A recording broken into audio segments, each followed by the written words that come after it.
This is about communication and it's about intimacy, right? And those are the two pillars of any lasting relationship, right? And when they start to break down one or the other, it feels like you're stranded on either side of a canyon with no way of reconnecting. Right. Right?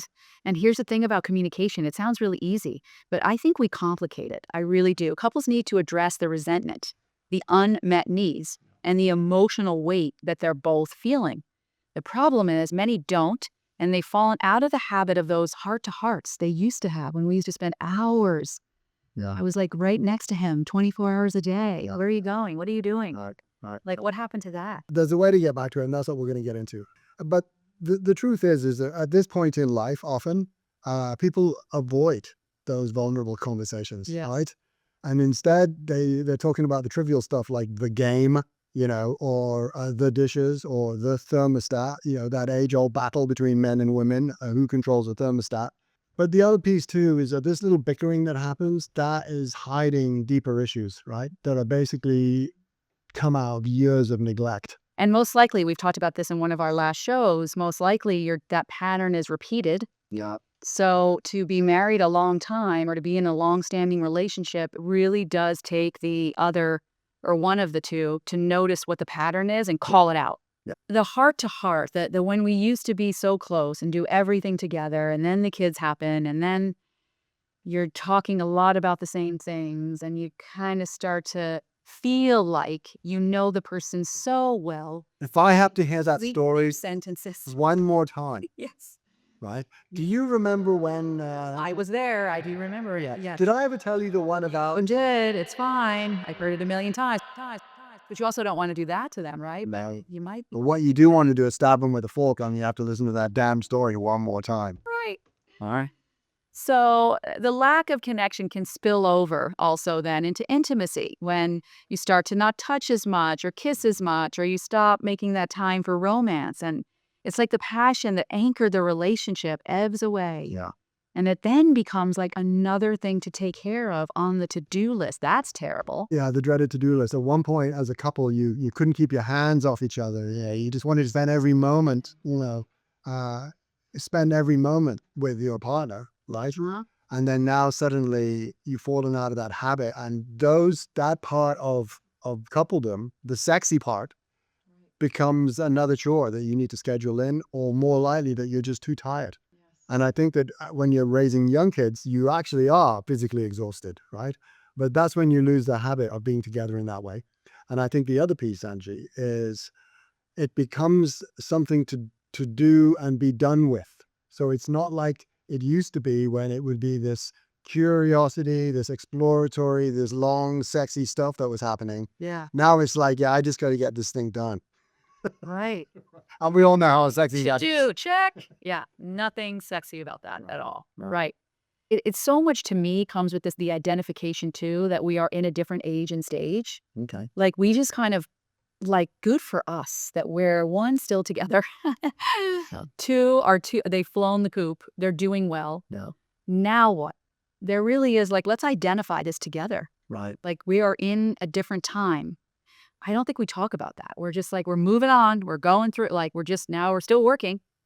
Back in the day, right? We were done working at this age. It's true. And Angie, you've been married for 32. 32 years, and you raised, two kids. You ran 2 or 3 businesses. I mean, you really were that superwoman. Yeah. And you paid the price for that as well. Yes. So how do you feel like when you see your relationship now? What's that like? Are you still in that getting stuff done mode, or have you managed to transition into like, this is my time mode? I think I'm right now in the transition, like literally right now. I still like to get things done. It's part of who I am. Like starting this, like I never thought I would be doing a YouTube show, but I also now can pull back and say there doesn't have to be such a strive in every day. And I think that does come with this age and stage. Like the business is always going to support us. We're going to be okay. Where the old me would have been saying, oh God, is it going to be okay? So I do think you do start to trust. You trust the process and you identify the stage and you just start to move forward with a little more intention. I Right. think that definitely happens in this time of life. So you're at the moment right now where you are looking to recapture that romance of your early life and Yes. reignite the passion. Right? Exactly. Now, let's talk about this reinvention, Yes. right? Because midlife isn't just about reminiscing about what we've lost and what we used to do. It really should be about reimagining what your life can be together, and reimagining that together, right? And here's the thing. If you're not doing that, you are leaving yourself vulnerable for your partner to find that connection and find that stuff outside of the relationship. And vice versa. Yes, yes, and yes. Couples thrive when they replace autopilot with intention.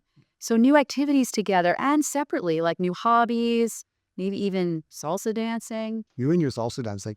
Let me run out and pick up some shiny salsa shoes there, Angie. Yes. All right. But seriously, it's about changing up your routine. Stop doing the same old, get the TV out of the bedroom. I think another thing you can be thinking about is setting up a dinner together with intention where there's no devices. So you're not going to be interrupted. You're not going to be checking your phone. Right. It's just the two of you, chit-chatting together. And something that I learned from Esther Perel, who everyone should be checking out, Esther Perel, you can find her on YouTube. She talks about thinking about sex as a hobby. Oh, so you mean like quilting? What does that mean? So Esther Perel's point is that when we have a hobby, right, Yes. it's something we're naturally interested in. And so we make time to do our hobby, right? We also learn as much as we can about our hobby. If you're a quilter, then you're always looking about the new patterns, new fabrics, Colors. new ways of doing it, Okay. right? And so you nurture that sense of curiosity about your hobby and you make time to make sure you do it. So now, if you think about treating sex as a hobby, think how wonderful, how much energy that would be putting back into your sex life. I like this idea of viewing sex as a hobby. So instead of letting intimacy fizzle out, we schedule it. Exactly. We explore it. Yeah. We make it playful. Absolutely. Because keeping that spark alive deserves effort. You got to do something, right? You can't it's not just going to happen, right? And yes to all of those things, but it's not only about the intimacy, it's also about what happens afterwards, right? Which is, you got to be their number one fan. You've got to have the admiration and the recognition because that's what makes a man feel like a man. I gotcha. Okay, so this whole thing about reigniting your sex life is a big topic. Yeah. And we're going to cover that in a lot more detail in our very next podcast. Yeah, so put that on your list. For next time. Yeah. Right.